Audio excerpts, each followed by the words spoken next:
There is a particular kind of hunger that food cannot satisfy. It is the hunger of a mind that has been trained, slowly, invisibly, with extraordinary precision, to need something that does not nourish it. A mind that reaches for the phone the moment a thought goes quiet. That cannot sit in a waiting room for 3 minutes without opening an app. That wakes in the night and feels, before anything else, before awareness of the room or the body or the day ahead, the pull toward the screen. A hunger so normalized that the person experiencing it does not recognize it as hunger at all. Does not recognize it as anything other than the way things are. The way they have always been. The way everyone else seems to be too.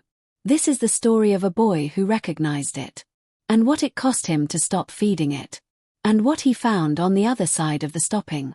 His name was Ryan. He was 17 years old. He was not, by any measure that the people around him used to measure such things, obviously in trouble. He went to school. He did reasonably well. He had friends, or the version of friends that exists primarily as a collection of usernames and reaction emojis and group chat conversations that run day and night with a particular breathless urgency of things that feel important and evaporate completely by the following week. He was funny online. He was good at the particular performance of himself that social media rewards, the right kind of casual, the right kind of relatable, the right kind of present without being try-hard, which is itself a performance of enormous sophistication that the generation that grew up on these platforms learned to execute without ever being taught. From the outside, Ryan looked fine. From the inside, Ryan was somewhere between restless and hollow, and he had been there for long enough that he could no longer clearly remember feeling any other way. He spent, by his own rough calculation when he finally added it up one afternoon, somewhere between 6 and 8 hours a day on his phone. Not all of it on social media. Some of it was music, some of it was videos, some of it was the ambient scrolling of a mind that has learned to use a screen the way earlier generations used a window, something to look at when you don't know what else to do with yourself, when the silence feels too loud, when being alone with your own thoughts has become something that requires assistance. But most of it was social media. The checking. The posting. The measuring. The particular arithmetic of likes and views and comments and follow accounts that had somehow, without any conscious decision on his part, become the primary metric by which he understood whether a given day had gone well or not. There was a night, an ordinary Tuesday night in March, the kind of night that has no business being the night anything important happens, when Ryan was lying in bed at 1 a.m, phone in hand, scrolling through the feed of a person he had never met and did not particularly like, and he became aware, with a clarity that surprised him, of exactly what he was doing. Not what he was looking at. What he was doing. The physical fact of it. Lying in the dark, alone, thumb moving, eyes consuming content produced by strangers for the purpose of capturing his attention being the product that was being extracted from him and sold to advertisers who were paying for access to the inside of his 17-year-old mind. He put the phone face down on the bed. He stared at the ceiling. He thought, and this was the thought that started everything, I have not chosen to be here. I have been steered here. Every notification, every autoplay, every algorithmically optimized feed, every design decision made by engineers in California whose explicit job was to maximize the time he spent on the platform, all of it had been working on him, quietly and effectively, for years. And he had not noticed. Or he had noticed and called it normal.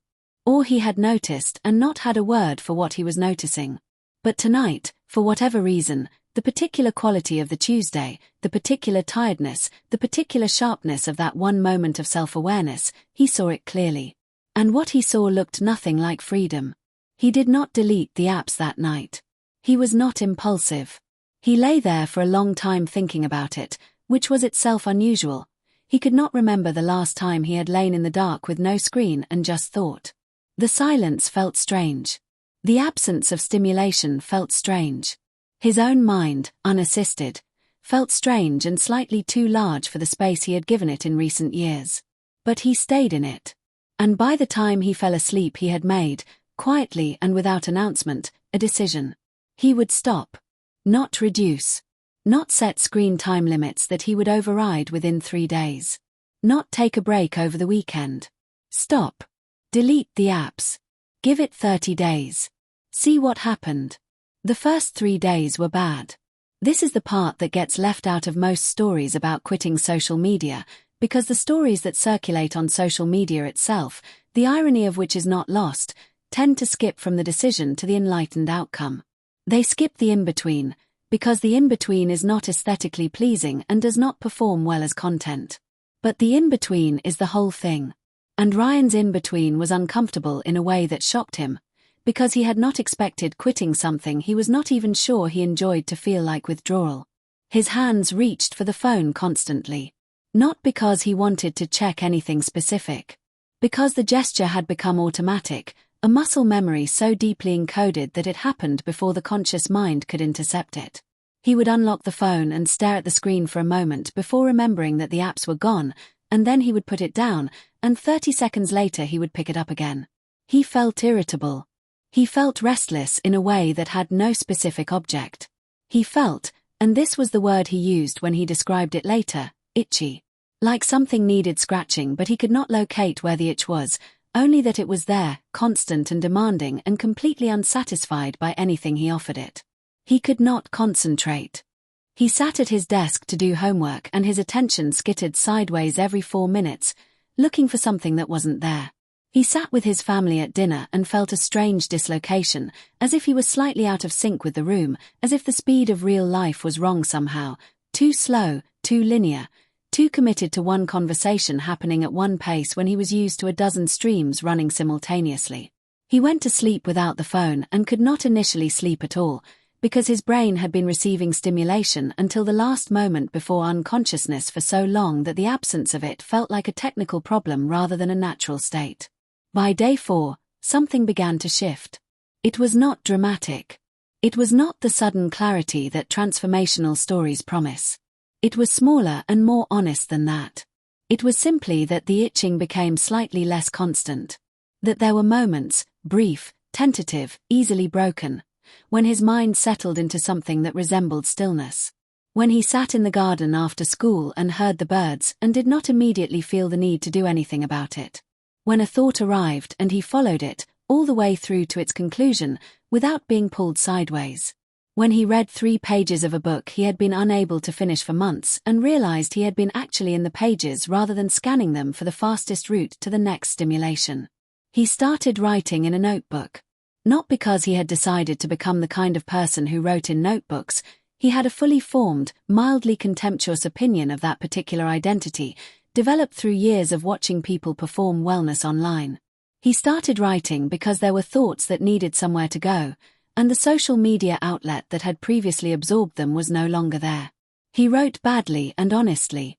He wrote things he would never have posted. He wrote things that had no audience and no performance and no optimization for engagement, and the relief of it, of making something that was purely for himself, that would never be measured by anyone else's response, was something he had genuinely not anticipated. By day 10, he was sleeping better than he had in 2 years. By day 15, he noticed something that unsettled him more than the withdrawal had. He noticed that he was bored less. Not because more things were happening. Less was happening. He had fewer inputs, fewer distractions, fewer constant micro-entertainments to fill the gaps between activities. And yet the quality of boredom he experienced was different from the quality he had felt on the phone. The phone boredom was a strange, restless dissatisfaction, the boredom of a person consuming enormous quantities of content and still feeling empty, the way that eating a bag of chips leaves you somehow hungrier than before. The phone-free boredom was simpler and in a paradoxical way more comfortable, the boredom of a mind that had nothing to do and was beginning to remember how to simply be with that, and in the being with it, to start generating its own activity from the inside rather than waiting for it to arrive from outside. He started drawing again. He had drawn obsessively as a child, filling notebook after notebook with characters and worlds and stories, until somewhere around 13 the phone arrived and the notebooks stopped without anyone noticing or commenting on the fact that they had stopped. He found his old sketchbooks in the bottom of his wardrobe and sat on his bedroom floor going through them with a feeling he did not immediately recognize as grief for the version of himself that had existed before the algorithm found him, that had spent hours making things with no audience, that had been entirely self-contained in its creativity. He filled a new sketchbook in 8 days. By day 20, his friends had noticed. Not all of them positively.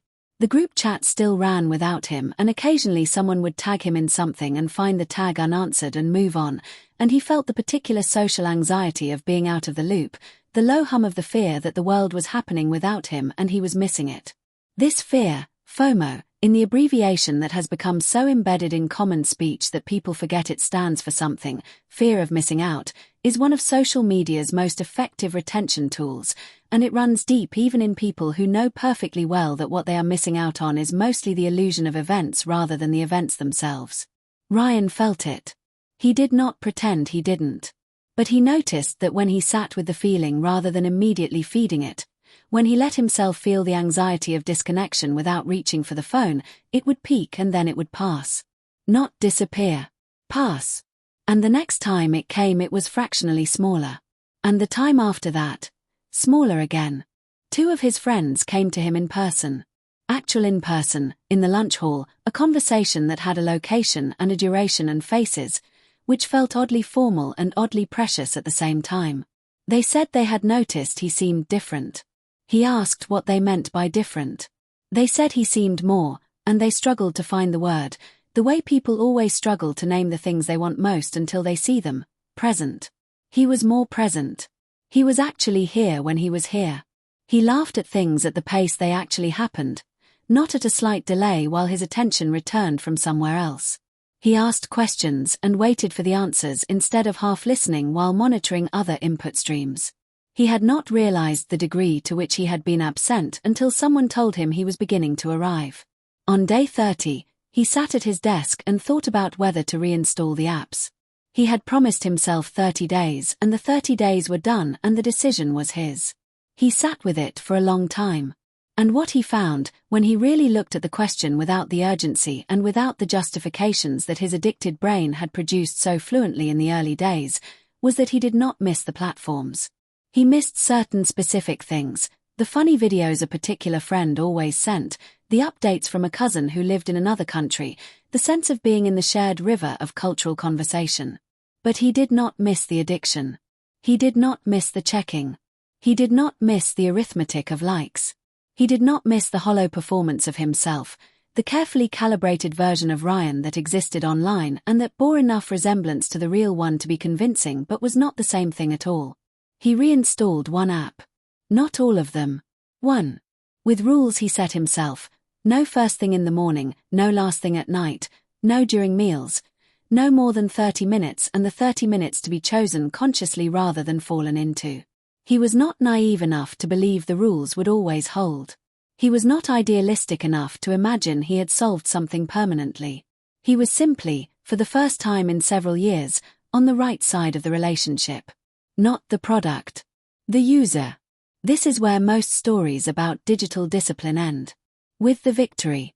With the 30 days completed and the rules established and the lesson learned. And those things are real. The 30 days happened, the rules are real, the lesson has been learned in a way that will not easily be unlearned. But Ryan's story does not end with the rules. It ends with something quieter and more significant than the rules.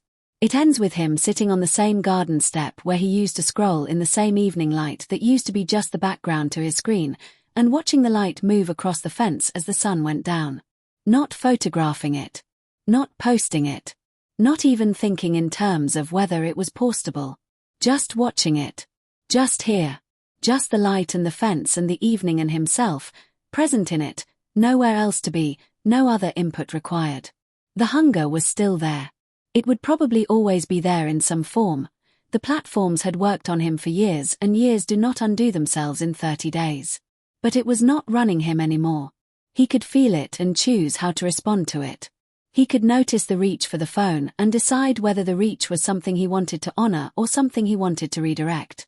He had found, in the space where the algorithm used to live, something that was harder to measure and easier to dismiss but more real than anything his feed had ever shown him. He had found himself. Not the curated, optimized, engagement-maximized version. The actual one. The one who drew in notebooks and followed thoughts to their ends and lay in the dark occasionally just thinking and got bored sometimes in a way that the boredom resolved into something. The one who was, when all the noise was removed, enough. Not perfect. Not impressive in any quantifiable way. Just enough. Just here. Just genuinely, irreducibly, unperformably himself. And the step. And the light. And the fence. And the evening that was happening exactly once and would never happen again. And him in it, actually in it, for the first time in a very long time.